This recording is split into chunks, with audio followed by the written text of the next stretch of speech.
मला सांगा, पारनेर म्हणजे सुपा एमआयडीसी जर विचार केला तर मोठ्या प्रमाणात एमआयडीसी आलेली आहे, पण तरुणांना रोजंदारी नाही तिथलं लोकल. तर ही रोजंदारी कोण देऊ शकतं बरं? ही रोजंदारी निलेश लंके, हम्म. राणीताई जर आमदार झाल्या हम्म. तर खासदार बी आहेत ते वर, हम्म. त्या पातळीवरती नवीन आता कंपनी येऊ राहिलेले आहेत. हम्म. त्या माध्यमातून युवकांना रोजगार चांगल्या पद्धतीने मिळू शकतो. हम्म. म्हणजे असं बर. आणि आता होतंय काय माहितीये का, एक महिला उमेदवार पारनेरला पहिल्यांदाच उभे राहिलेले आहेत.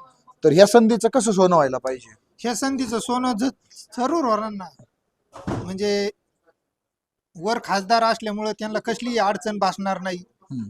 त्यांचं बोलणं चालणं व्यवस्थित आहे, काय अडचण नाही.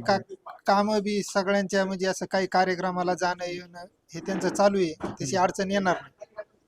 आता जवळजवळ 5